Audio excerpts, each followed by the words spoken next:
Pues como Ahora sí. decía, vamos a hablar entonces sobre la histología del globo ocular y sus anexos y vamos a dar apenas unas palabritas sobre aplicaciones prácticas en lo que tiene que ver con el globo ocular.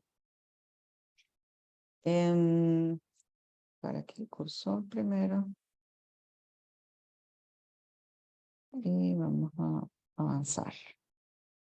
Entonces la idea es tocar todos estos contenidos, hablar de cada una de las estructuras lo más resumido que podamos, pero al mismo tiempo dándoles a ustedes unos conocimientos que sean importantes en la vida diaria como patólogos. Vamos a empezar de afuera adentro, vamos a empezar por los párpados. Aquí vamos a hacer dos consideraciones. Primero, que las resecciones en párpados pueden ser de tipo pentagonal, como las vemos acá, en forma de lo que se llama el pentágono, o en forma de casita normal o casita un poco de cabeza o en ojal. Hablando de esta resección pentagonal, es cuando el oftalmólogo reseca un segmento de párpado del borde libre, y por eso es que tiene esta forma, porque tiene la base de la casa sería el borde, luego vienen las paredes a los lados y donde estaría el techo sería el extremo más distal. Cuando tenemos este tipo de resección, histológicamente vamos a encontrar 4 capas que son la piel, la capa muscular, el tarso y la conjuntiva. En este esquema tan interesante, y ya vamos a ver las fotos histológicas, se puede ver de izquierda a derecha la piel, luego la capa muscular, en la porción inferior estamos viendo las pestañas, y un elemento muy importante a considerar es la línea gris, que es el límite que hay entre el párpado y la conjuntiva, porque la conjuntiva tapiza la cara interna del párpado. Cuando ustedes vierten un párpado, ven que la cara interna está recubierta por la conjuntiva. Y debajo de esta vemos el tarso, donde están las glándulas de meibomio. Ya en un corte histológico vemos de la superficie a la profundidad, estamos viendo la piel, luego la capa muscular, el músculo orbicular, posteriormente la capa tarsal, que la vemos acá con las glándulas de meibomio, y en el extremo opuesto la conjuntiva palpebral. En una coloración de tricrómico estamos viendo de izquierda a derecha la piel, luego el músculo orbicular que se resalta evidentemente, las glándulas de Moll de las que hablaremos más adelante, el tarso, parte del músculo orbicular y la conjuntiva palpebral. La piel que recubre el párpado es muy fina y delicada, pero tiene las mismas capas que vemos en cualquier corte de piel. Fíjense acá, inclusive con abundantes melanocitos y presencia de melanina en el citoplasma de las células de la capa basal, luego las capas intermedias y la capa superficial de queratina. Igualmente habíamos hablado que existen entonces las pestañas, que serían los folículos pilosos, pero también existen una serie de estructuras pilosas que son innominadas, de tal manera que hablamos de pestañas y hablamos de pelos. Estos folículos pilosos pueden estar acompañados, se acompañan de glándulas sebáceas que cuando están en relación con una pestaña las llamamos glándulas de Seyss, pero hay ocasiones en las cuales estos pelos no tienen las glándulas no tienen ningún nombre en específico. Y tiene la misma estructura que cualquier corte de piel. Aquí vemos a mayor aumento, un folículo piloso, en este caso una pestaña, y vemos acompañada por una glándula de Seyss. Como les decía, la estructura es similar a cualquier glándula sebácea con su estrato germinativo y el estrato secretor propiamente dicho. Nuevamente en esta coloración que ya la hemos visto en el tricrómico, vamos a ver acá la capa muscular en el intermedio. Recuerden que el músculo orbicular de los párpados tiene una estructura, una forma circular y es un músculo estriado. Luego tenemos adyacentes a estos fascículos del músculo orbicular la presencia de las glándulas de Moll. Las glándulas de Moll son glándulas apocrinas modificadas. Aquí las vemos a mayor aumento. Recuerden la secreción por decapitación de una glándula apocrina. Y cuando seguimos entonces hacia la profundidad, les había hablado que existe el tarso, que está compuesto o está constituido por un grupo de glándulas también de tipo sebáceo, pero que no tienen relación con ningún folículo piloso y son las glándulas de meibomio. Y en la cara más interna, la conjuntiva palpebral o tarsal. esta conjuntiva, como la estamos viendo acá, de derecha a izquierda, vemos nuevamente las glándulas de meibomio en el tarso que le da estructura a ese párpado y vemos en la superficie interna, esa conjuntiva palpebral. El epitelio de la conjuntiva, del cual vamos a hablar a continuación, tiene en esta zona particularmente invaginaciones y evaginaciones que producen o aumentan la superficie de excreción. Además, vemos aquí muy bien las células caliciformes, pero ya vamos a hablar de ellas. Y en esta fotografía aprovechamos de mencionar la conjuntiva vulvar. Habíamos hablado que hay dos tipos de resección, entonces la pentagonal fue la que hablamos hasta ahora, y las resecciones en ojal que son similares a lo que se hace en cualquier corte de piel, es decir, que se hace un ojal o una forma alargada para extraer cualquier tipo de lesión. Y que vamos a ver allí histológicamente, es una piel similar a cualquier otra zona del organismo, tal vez un poco más delicada, más fina, pero y con menos folículos pilosos. Entonces, aplicando esto a la práctica, ¿qué pasa cuando nosotros tenemos un corte que tiene o que proviene del borde libre del párpado? Tenemos yendo derecha a izquierda, la piel, aquí vemos una lesión que es muy conocida por ustedes y seguro ya están imaginándose qué tipo de lesión estamos hablando, pero como estamos en histología, seguimos describiendo. Fíjense las fibras del músculo orbicular, cómo se ven, las glándulas de Moll. Se ven muy bien a la izquierda las glándulas de meibomio, poco dilatadas esa luz, y luego tenemos la conjuntiva palpebral en una lesión de un molusco contagioso. Y cuando vemos, este es un caso de un corte de párpado, pero que no es de borde libre, estamos observando que parece de cualquier otra zona del organismo. Y lo que estamos viendo en este caso es una lesión que ya también ustedes la conocen, un carcinoma vasocelular de tipo pigmentado. Fíjense la cantidad de pigmento acá y vemos acá la tinta china señalando el borde profundo. La siguiente estructura de la cual vamos a hablar, y estas dos primeras son las que llevan aproximadamente un 70% del total de muestras que recibimos en oftalmopatología. Párpado y conjuntiva se llevan ese alto porcentaje. Y por eso es tan importante conocer de su estructura. Entonces habíamos hablado que, y habíamos adelantado, la conjuntiva puede ser la conjuntiva tarsal o palpebral, que es la que recubre los párpados, tanto inferior o superior, la conjuntiva vulvar, que es la que está sobre la esclera. Luego tenemos dos partes o dos especializaciones de las cuales vamos a hablar al final de esta parte, que corresponde al limbo esclerocorneal, es decir, donde la conjuntiva se encuentra con la superficie corneal, y la carúncula, que la tenemos en el ángulo interno en ambos ojos. Este esquema nos ayuda a recordar lo que habíamos visto antes de las partes primero del párpado y luego de la conjuntiva. Que estamos viendo de izquierda a derecha la superficie del párpado, que ya dijimos que tiene piel, que tiene las pestañas, que tiene una línea gris, que es importante conocerla porque allí hay un epitelio de transición, y recuerden que los epitelios de transición son asiento fácil de lesiones neoplásicas. Y aquí seguimos, ya empezamos en rojo a ver cómo se ve la conjuntiva palpebral, luego vienen los fondos de saco y la conjuntiva vulvar.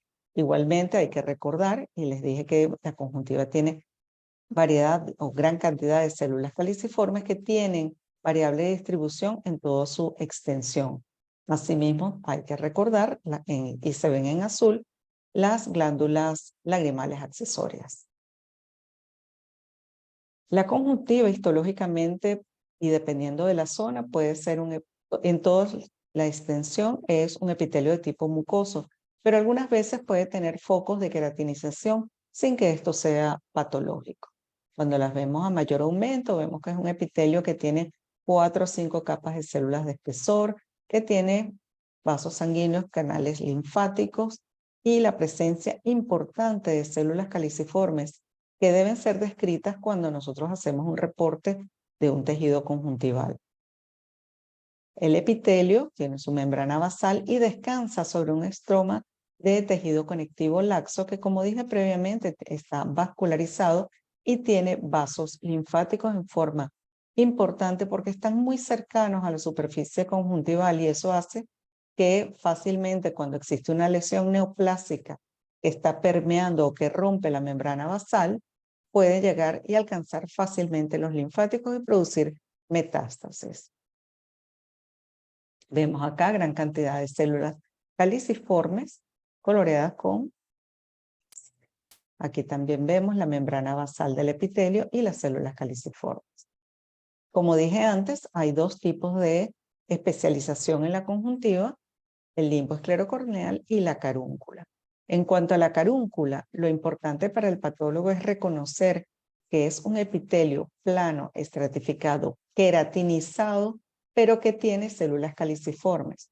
Cuando vemos eso en un tejido, podemos asegurar histológicamente que estamos en carúncula. Y además porque está acompañada de folículos pilosos y presencia de glándulas sebáceas acompañando. Cuando hablamos del limbo esclerocorneal y vemos en este esquema, en esta fotografía, lo que está dibujado en gris es esa zona de transición entre la conjuntiva y la córnea. Cuando vemos un corte histológico de un globo ocular, vemos en la periferia, en ambos lados, esa transición del epitelio de la conjuntiva hacia el epitelio corneal. E igualmente vamos a ver cómo el estroma subyacente también se modifica. Si vemos este esquema a mayor aumento, vamos de derecha a izquierda, vemos la conjuntiva. Recuerden, aquí tenemos la conjuntiva vulvar. Igualmente en subyacente al epitelio, vemos que aquí hay gran cantidad de vasos, el tejido conectivo es más laxo y a medida que nos acercamos hacia la córnea, es decir, hacia la porción superior de la fotografía, vemos que el epitelio se hace un poquito más grueso y se pierde esa cantidad de vasos porque ya vamos a llegar a la córnea y ya hablaremos de las especificaciones histológicas de ella. A mayor aumento y vemos entonces que el limbo esclerocorneal es un área de transición, no es un punto, es aproximadamente una distancia de 2 milímetros aproximadamente, pero que es la vía por la cual el oftalmólogo va a ingresar hacia el interior del ojo cuando es necesario, por ejemplo, tratar en casos de glaucoma. Y además de esto, podemos observar cómo el estroma se modifica de derecha hacia la izquierda y lo vemos como está más compactado en el área del limbo. El limbo es esta forma romboidal que está entre las dos líneas amarillas, el epitelio superficial y la red trabecular en la porción profunda. Nuevamente hay que recordar que esos epitelios de transición son de importancia oncológica. En cuanto a la córnea, en ella describimos histológicamente 5 capas. Sin embargo, encontrarán ustedes en alguna literatura que se describen 7, debido a que el film lagrimal, que no es una estructura histológica propiamente dicha, es incluido por algunos autores como parte de la córnea. Luego tenemos el epitelio, la capa de Baumann, el estroma, la capa DUA, que no todos los autores están de acuerdo, fue descrita en el año 1987 y no todos los autores apoyan la existencia de la misma. Luego la membrana de Descemet y el endotelio. En un esquema vemos de la superficie a la profundidad el epitelio, luego viene la capa de Baumann, luego el estroma que forma parte de un 80-70% del espesor de la córnea, la membrana de Descemet y el endotelio. En un corte histológico vemos las 5 capas que mencionamos. Cuando comparamos el esquema y la estructura histológica vemos cómo es cada una de ellas y vemos lo que decía antes de cómo el estroma ocupa aproximadamente un 80% del espesor. A mayor detalle, el epitelio es un epitelio de tipo mucoso que no queratiniza en condiciones normales, que tiene o descansa sobre una membrana basal. A continuación vemos una línea muy clara que corresponde a la capa de Baumann, que no es más que estroma modificado. No es una verdadera membrana y por eso es que me refiero a él como capa más que como membrana de Baumann, como lo pueden ver en algunos libros. Y eso es lo que está señalado en esta fotografía a mayor aumento. Aquí vemos muy bien el estroma, que está constituido por las melas dispuestas en paralelo, de tal manera que esto nos permite que la córnea sea completamente transparente. En el momento que ocurre una lesión que rompe la capa de Baumann y llega hasta el estroma, ocurre cicatrización y esa córnea se torna opaca. Al ser opaca, no penetra la luz. Además, vemos unas células que son los queratocitos corneales. En la porción posterior vemos una membrana paz positiva que corresponde a la membrana de Descemet, que es una verdadera membrana porque es la membrana basal del endotelio corneal. Algunos autores indican que el endotelio corneal realmente es un mesotelio, porque la cámara anterior, que es el espacio que se encuentra por debajo de la membrana de Descemet y su endotelio, no tiene sangre, de tal manera que no es un endotelio. La siguiente estructura que vamos a hablar es la esclera, y hay que recordar cuando vemos un globo ocular que se habla que tiene tres túnicas: la túnica fibrosa, la túnica vascular y la túnica nerviosa. ¿Quiénes forman esa túnica fibrosa? La córnea en un sexto anterior, en el lado izquierdo de la fotografía, y la esclera, los 5 sextos posteriores, que son de tejido conectivo denso. Y ellas son las que van a proteger y darle estructura al globo ocular.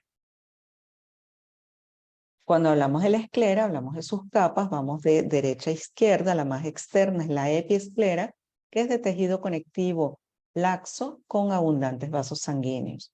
Luego tenemos la esclera propiamente dicha, o el estroma escleral propiamente dicho, que es de tejido conectivo denso, que está dispuesto en forma desordenada para darle la opacidad necesaria.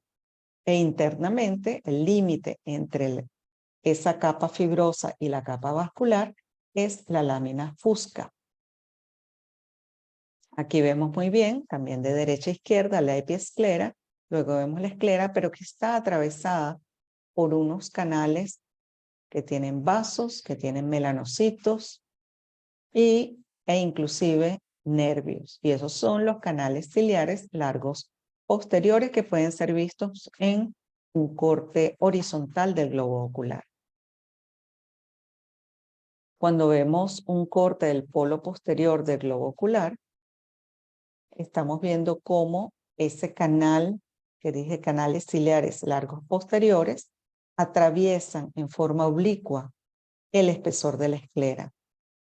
Acá los vemos señalados con la línea azul, los canales ciliares largos posteriores, y señalados en amarillo los canales ciliares cortos posteriores que rodean el nervio óptico en 360 grados.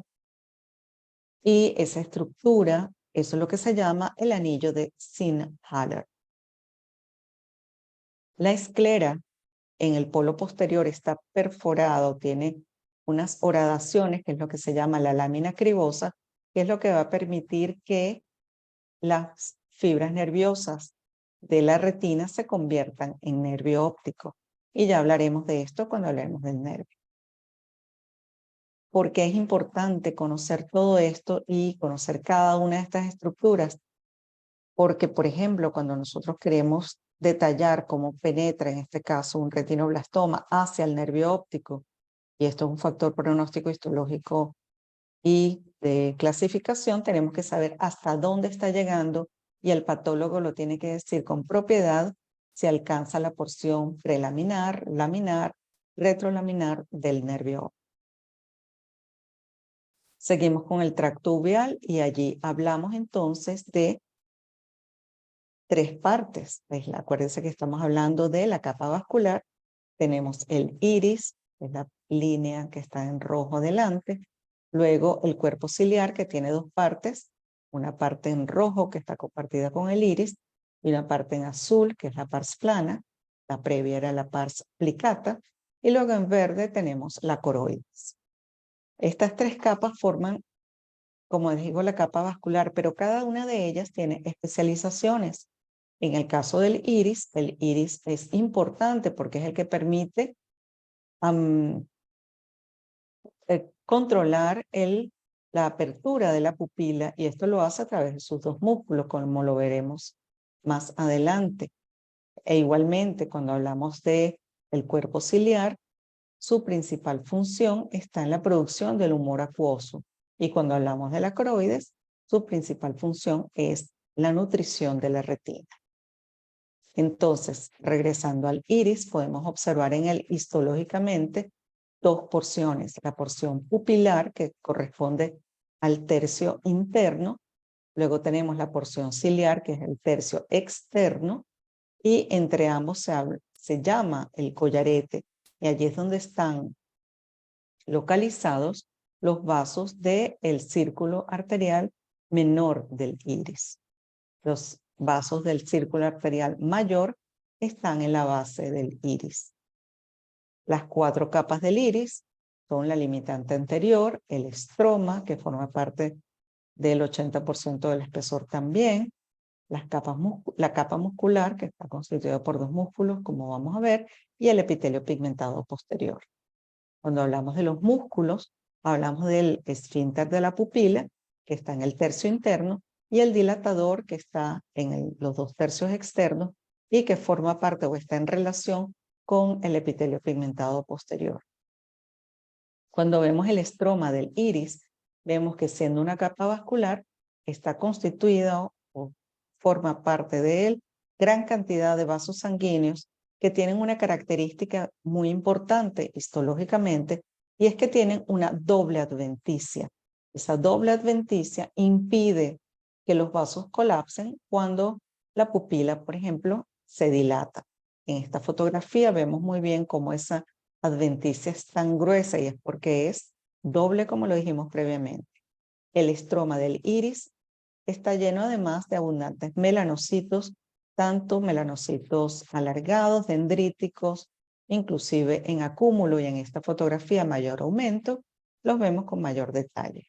Asimismo vemos, recordando, limitante anterior, estroma, aquí vemos el dilatador, esta línea roja, músculo liso, y el epitelio pigmentado posterior, que aquí lo vemos en esta fotografía, que no se diferencia, que hay una doble capa de epitelio. En un iris de un conejo albino, o si ustedes utilizan, por ejemplo, de pigmentación, pueden ver que desaparece la melanina y se puede ver al detalle cómo el epitelio pigmentado posterior está constituido por una doble capa. Recuerden que hablamos entonces ya del iris, llegamos al cuerpo ciliar y tiene 2 porciones, la pars plicata, que tiene estas prolongaciones digitiformes, y la pars plana, que está en contacto o va a estar a continuación con la coroides. Pars plicata con el músculo ciliar, que lo vemos en la porción intermedia. Aquí vemos un poco mejor cómo se ven esas prolongaciones digitiformes. Y en esta fotografía estamos viendo que el doble epitelio, que si vemos en la porción superior, el doble epitelio del iris, lo veíamos ambos pigmentados y no podíamos diferenciar uno de ellos.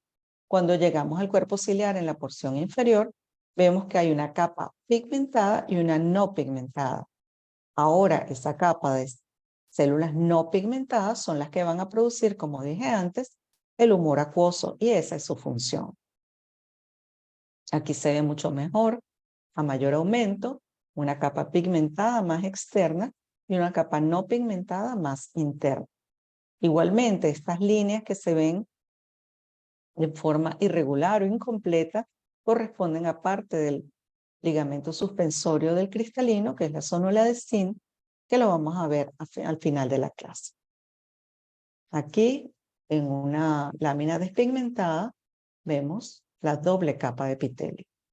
Habíamos hablado además que aparte de la pars plicata tenemos una pars plana, que ya se hace mucho más delgada y que está en relación con estas líneas que tenemos acá, que corresponden a la base del vítreo. Aquí vemos a continuación, vamos a empezar a hablar entonces de la tercera porción, que corresponde a la coroides, que es una capa gruesa. Nuevamente hablamos que estamos todavía en la capa vascular, Y aquí la vemos mucho mejor. De abajo arriba tenemos abajo la esclera, luego tenemos todo el espesor de la coroides y parte de la retina. Para que se entienda un poco mejor, acá señalado con el corchete, todo el espesor de la coroides.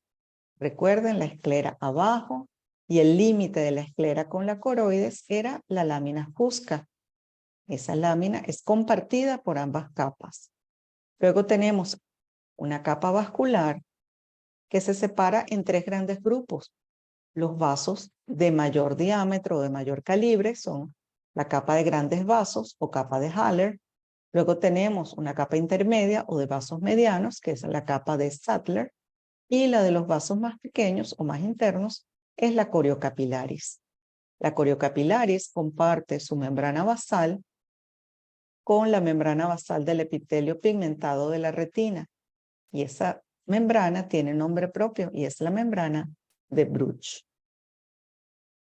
Aquí se ve mucho mejor lo que corresponde a la coroide. Vemos cómo cambia el diámetro de los vasos de grandes vasos, medianos vasos y la coriocapilaris.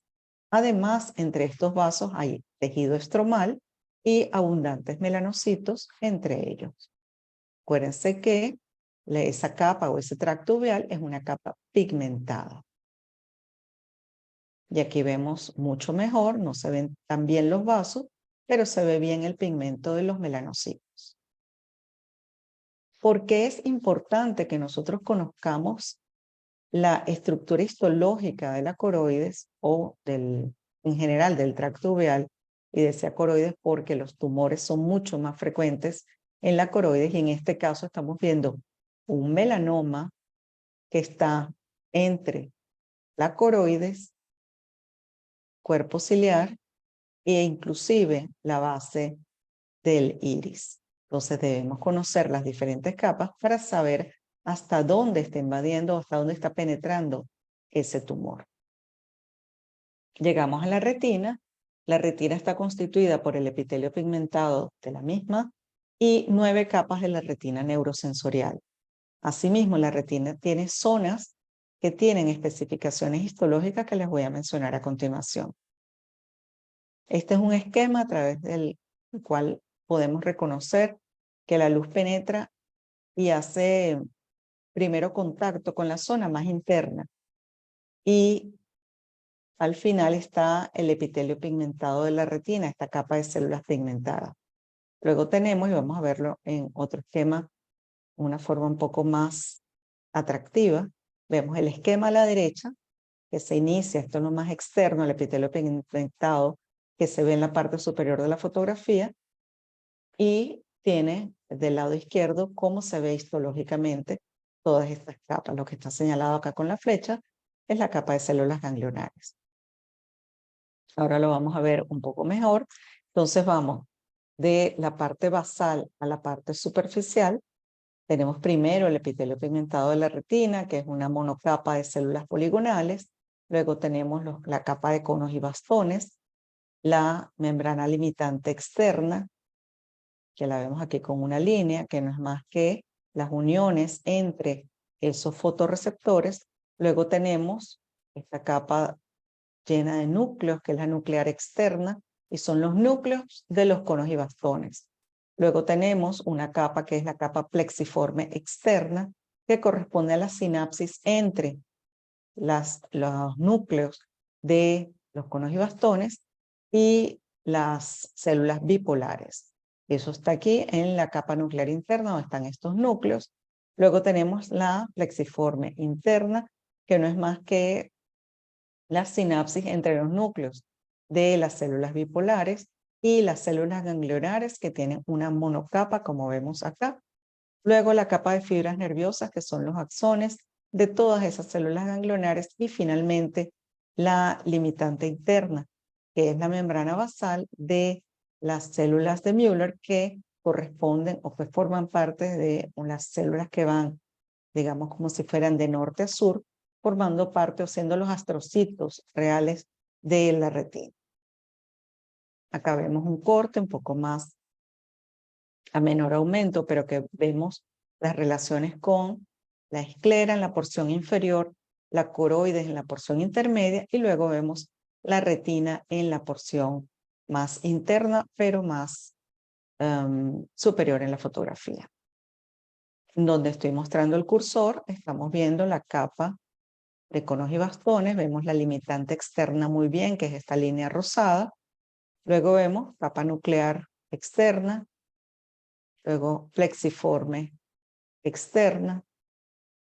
Tenemos acá la nuclear interna, flexiforme interna, capa de células ganglionares, capa de fibras nerviosas y membrana limitante interna. Nuevamente, las 9 capas de la retina neurosensorial. Aquí vemos con sinaptofisina cómo marca esos fascículos nerviosos. Acá tenemos con proteína NON la positividad en las células ganglionares y la proteína ácido gliofibrilar que la vemos en toda la neuroglía y aquí vemos muy bien esas células que le dan sostén a toda la retina.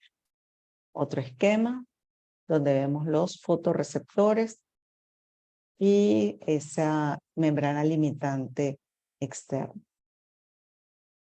Esta es una fotografía en microscopía de electrónica de transición. Y tenemos acá entonces cuáles son las zonas de la retina que la diferencian de todo lo que hemos hablado. En primer lugar tenemos la ora serrata, que es una zona muy particular donde ocurre el cambio entre la pars plana del cuerpo ciliar y la coroides y cómo ese epitelio no pigmentado del cuerpo ciliar ahora se va a transformar en ese punto en las 9 capas de la retina neurosensorial. Y eso es un cambio bien importante porque es la zona donde la retina está más adherida a esa base o a esa zona donde también tenemos o que comparte con la base del vítreo. ¿Por qué es esto importante? Porque cuando la retina se desprende, queda de alguna manera unida en ese punto y en la papila que lo veremos más adelante. Acá vemos nuevamente en el lado derecho de la fotografía como desde la porción superficial o la parte de arriba de la foto vemos la pars plana y luego de una sola capa crece a esas 9 capas de la retina neurosensorial. Igualmente en esta foto, en la izquierda la pars plana del cuerpo ciliar y a la derecha cómo empieza a crecer la retina. Y es importante recordar que en esa retina, particularmente en la porción periférica, no está tan bien organizada y de hecho es parte de una retina ciega porque esto está completamente periférico en el globo ocular. Aquí vemos mucho mejor. Pars plana en la porción derecha de la fotografía, ora serrata, que es este punto en particular donde la retina está desprendida, donde empieza ese desprendimiento, pero allí queda todavía bien adherida. Luego vemos cómo la retina está desorganizada para luego formar o constituirse como esas fotografías que les mencioné previamente. Nuevamente la ora serrata y esa transición. En esta zona vemos una de las patologías más importantes en personas de la tercera edad, es la degeneración quística periférica de la retina. Otra de las especializaciones en la retina son la mácula y la fovea, y ya vamos a diferenciarla de la retina, del resto de la retina. Y si ustedes recuerdan, cuando les describí la retina en los esquemas previos, decía que la capa de células ganglionares es una monocapa. Acá vemos en la porción interna de la retina que hay mucho más de una capa de células ganglionares, es la zona que tiene mejor visión y es debido a la cantidad de células ganglionares que tiene. Entonces vemos a la derecha, como les mostré antes, una zona que no es de mácula, una sola capa de células ganglionares en la porción inferior de la foto, y en la foto de la izquierda vemos múltiples capas para estar en mácula. Nuevamente acá, del lado izquierdo, esa gran cantidad de células ganglionares.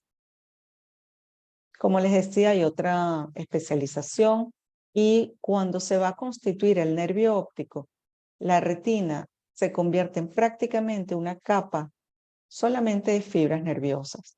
Y eso es lo que llamamos la papila. Son todas esas fibras que van a constituir el nervio óptico y que, como les dije, va a entrar en relación con esa zona de la esclera, que es la lámina cribosa a través de las cuales pasan todas las fibras a constituir este nervio óptico. ¿Por qué es importante esto? Cuando tenemos patologías tumorales como es el retinoblastoma, tenemos que saber y comprender cada una de las capas de la retina, saber de qué capas se está originando y qué capas está invadiendo en el caso de la coroides o del nervio óptico. Cuando hablamos del nervio óptico, hablamos nuevamente que tiene varias porciones que vemos en una enucleación y vamos a verlas mejor en una fotografía como la que vimos previamente. Recuerden que les hablé de la papila, donde está esta P, pero inmediatamente esa papila se empieza a constituir o va a formar la porción prelaminar del nervio óptico. Y se llama porción prelaminar porque está por delante de la lámina cribosa. Recuerden que en esta fotografía estamos en el polo posterior. Luego tenemos la región laminar, que está en relación con la lámina cribosa nuevamente, y detrás donde finaliza esa lámina cribosa empieza la porción retrolaminar. El flujo sanguíneo puede provenir para nutrir el nervio óptico de los vasos centrales de la retina en el centro o de los vasos que vienen a través de las meninges, porque el nervio óptico es un tracto de sustancia blanca y está revestido por meninges. Externamente la dura madre, intermedia la aracnoides, la más interna la pía madre, que va a emitir tabiques que van a compartimentalizar el parénquima del nervio óptico. Acá vemos nuevamente este corte histológico y vemos en la porción izquierda de la foto inclusive parte de la dura madre, de la aracnoides y de la pía madre. Nuevamente, la importancia de conocer esto, ya les dije, tumor más frecuente en la edad pediátrica intraocular, retinoblastoma, reconocer las diferentes estructuras. Seguimos avanzando con las otras estructuras oculares y hablamos del vítreo. El vítreo tiene una estructura muy particular, pero de ello lo que más nos interesa mencionar en este momento es que la porción más organizada donde lo podemos reconocer mejor es la base del vítreo, que justamente está en la zona de la ora serrata, y que los vasos que se encuentran en los pacientes o en los niños pretérmino o inclusive durante el desarrollo fetal, esos vasos desaparecen, pero pueden quedar restos, que es lo que a veces se puede ver como persistencia de vítreo hiperplásico. Normalmente el vítreo no lo vemos, excepto en esa zona de la base del vítreo, y vemos como unas líneas irregulares en las cuales pueden verse inclusive algunos hialocitos, pero es un tejido sumamente lábil y que es difícil de reconocer. Otra de las estructuras que vamos a mencionar, entonces, el cristalino, que normalmente tiene una consistencia muy densa y cuesta que los técnicos a veces lo corten en el contexto de una enucleación, y en él reconocemos que está envuelto en una cápsula que tiene un epitelio anterior, que tiene una corteza y tiene un núcleo. En esta fotografía vemos a la izquierda, acá parte de los procesos ciliares, en la porción media parte del aparato o ligamento, los ligamentos suspensores, zónula de zinc del cristalino, y tenemos entonces que está revestido, ya decíamos, por una cápsula, internamente un epitelio, luego tenemos la corteza y el núcleo cristalineano. Acá se ve mejor, la cara anterior vemos el epitelio que va a desaparecer en la zona del ecuador, dejando la cara posterior ausente de epitelio, pero tiene cápsula en 360 grados. En esta foto a mayor aumento se ve la cápsula, que es realmente una membrana basal que es producida por ese epitelio del cristalino y es muy resistente, particularmente cuando se hace la extracción extracapsular de catarata. Vemos a mayor aumento parte de esos núcleos que quedan inmersos en la corteza del cristalino. Otra de las estructuras de las cuales tenemos que hablar, porque es donde se encuentra alojado el globo ocular, es la órbita, que está constituida una masa ósea constituida por 7 huesos, gran cantidad de tejido que no es más que tejido adiposo que le producen un colchón que le da resistencia y que va a proteger ese globo ocular. Aparte de eso, tejido fibroso, vasos sanguíneos. Tenemos además que mencionar, por supuesto, la glándula lagrimal o el sistema lagrimal en general, la glándula y sus vías lagrimales.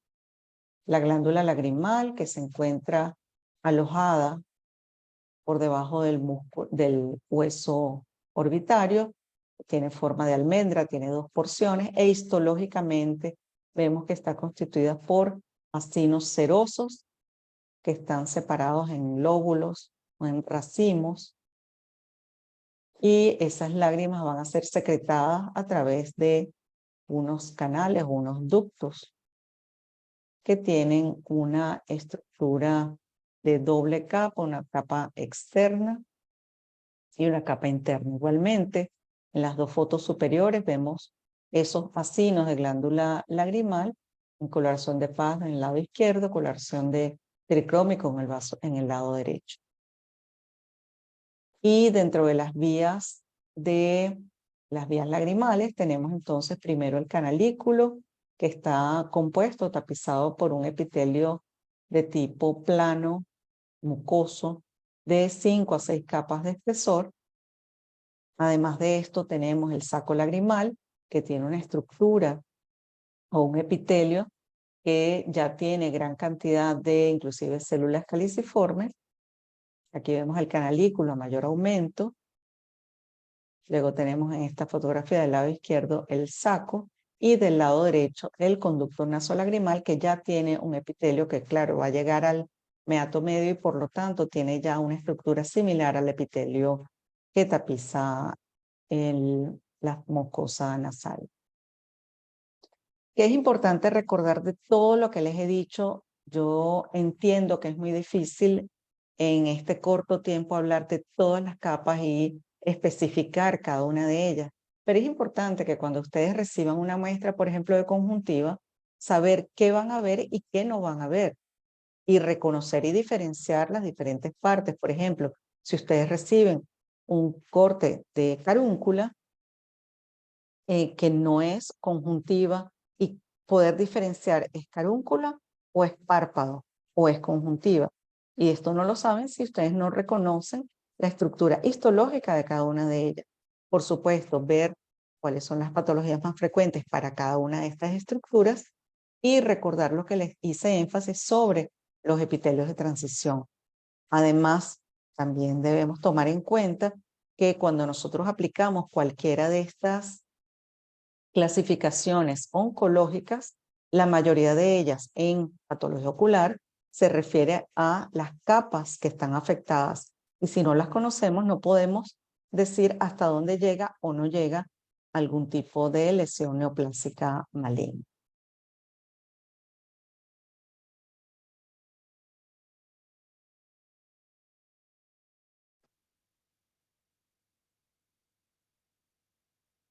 Wow, María Eugenia, la verdad, no, ¿me oyen? Sí, te oigo perfecto. Bueno, qué fabulosa conferencia. Muchísimas gracias por este lujo de explicación histológica del globo ocular. Mejor imposible. La verdad que quiero agradecer infinitamente que estés levantada a la 1 de la mañana y que quieras compartir con nosotros todas estas detalles del globo ocular. Y bueno, me pareció maravillosa. Esta es la primera de una serie que estamos programando de histología de órganos particulares y difíciles. Quizás no es tan difícil, sino que lo vemos poco y no estamos acostumbrados a verlo, y entonces no tenemos la familiaridad con las estructuras del globo ocular. Pero además, bellísima fotografía. Yo estoy fascinada con tu charla. Y, Gracias. y agradecida además con Alejandra que tomó la batuta hoy al inicio de la charla. Vamos a ver si hay preguntas por acá.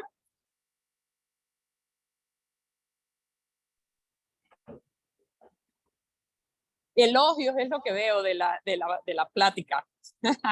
Qué bueno, me contenta Qué bueno. muchísimo.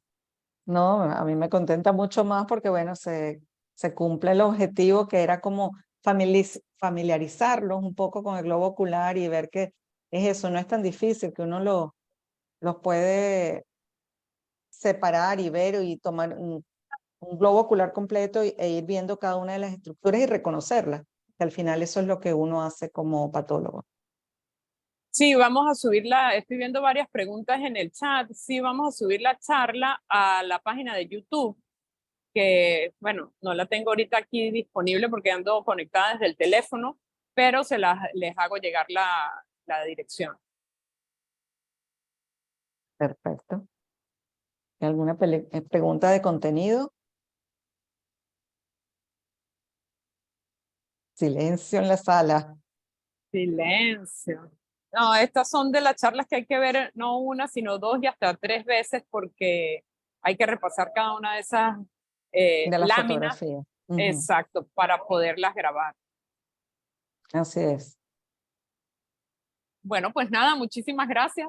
No, a ustedes y saludos a todos. Gracias por todo lo que, Jacqueline, La por tengo todos en los la mira. elogios y para mí es siempre un placer colaborar con estas clases y bueno, siempre estamos en eso. Ya seguiremos viendo qué otra cosa inventamos. Ah, por aquí hay una pregunta. Ok. Dice, doctora, una pregunta, me dedico al ramo veterinario. ¿Y qué sugieren envío de muestras? El envío de muestras se hace igual que lo que dijimos en una de las charlas de cómo se hace globo ocular con conjuntiva, todo. Las estructuras son prácticamente las mismas yo diría que en todos los animales. En la sección de patología ocular de la Universidad Central tuvimos la ocasión durante mucho tiempo de ver globos oculares de muchos animales diferentes, no solamente los de tipo doméstico, sino inclusive ofidios, etcétera, bueno, que a veces hasta son domésticos. Y se cumplen las mismas normas de colocar, no, el formol, no se necesitan soluciones especiales y un patólogo que esté familiarizado con patología ocular puede evaluar una muestra de veterinaria de cualquier animal. Existen tumores muy similares, de hecho, los meduloepiteliomas se ven con mayor frecuencia en equinos, es de los más frecuentes, las lesiones melanocíticas en perros, se ven todos y cualquier patólogo las pudiera evaluar, sobre todo si tiene conocimientos de patología ocular.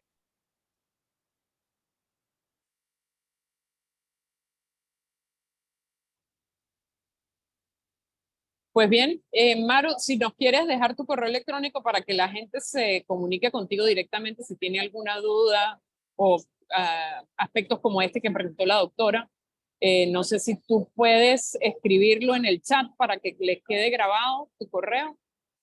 Ok, déjame, voy al chat. Okay.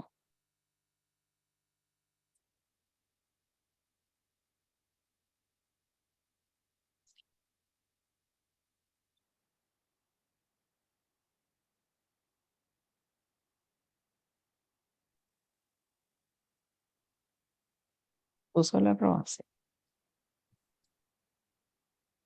Ajá, aquí está. Aquí hay otra pregunta que dice, Ay, el corte del macroscópico siempre recomienda por el nervio óptico.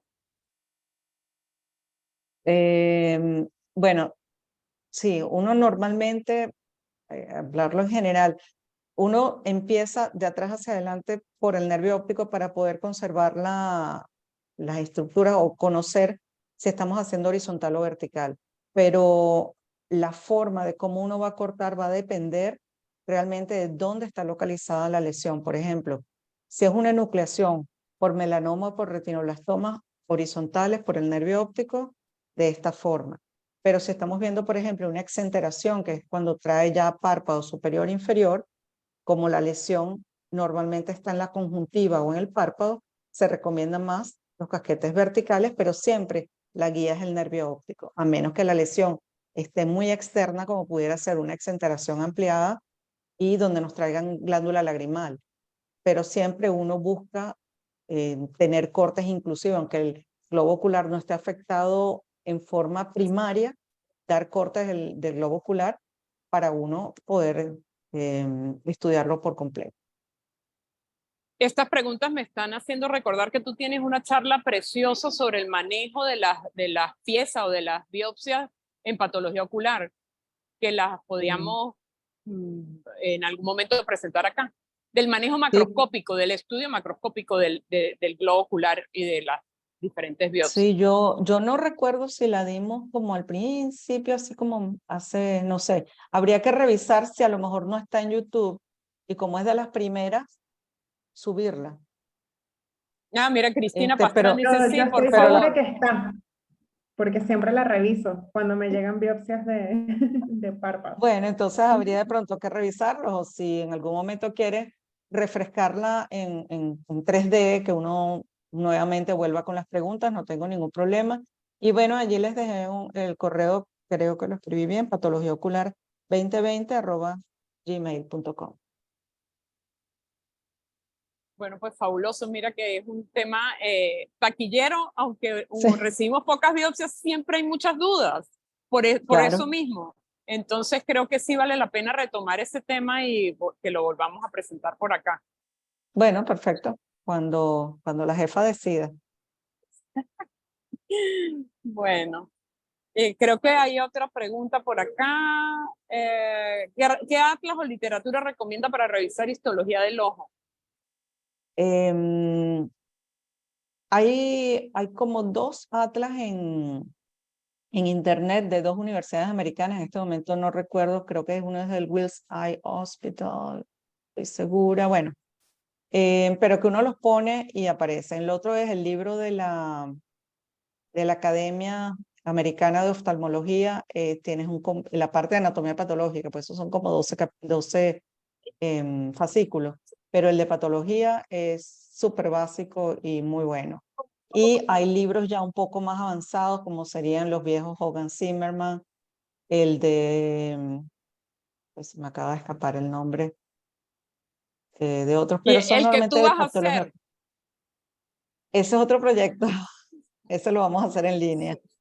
Ese es Sí. otro proyecto. Estamos armando el curso con la parte de telemedicina de la Universidad Central para dejar el curso online, pero como mucho más de patología, más que de histología. Y después sí me gustaría entrar en el tema del Atlas online y de acceso para todo el mundo.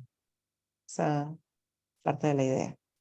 Utilidad de la atención de inmunistoquímica PAS con la sospecha de hongo. Para mí, es mucho más accesible el PAS que el GROCO.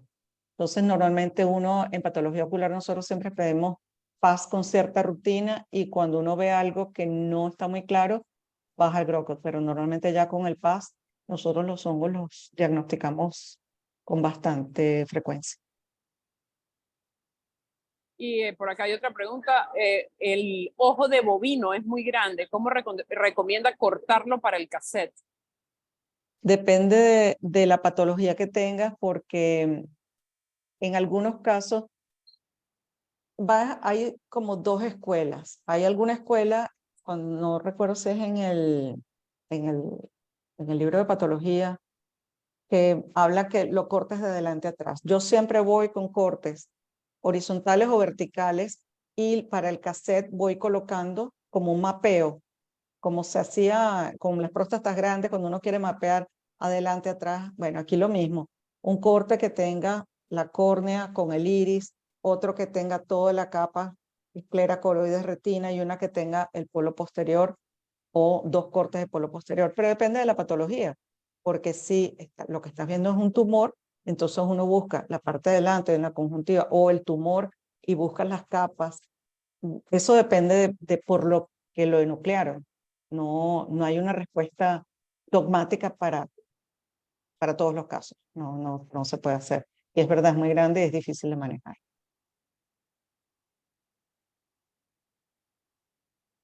Creo que ahora sí se acabaron las preguntas. Y te puedes ir a dormir, Manu. Gracias a todos por haber estado aquí. Saludos y bueno, estamos en contacto. Gracias. Cariños. Bye. Bye.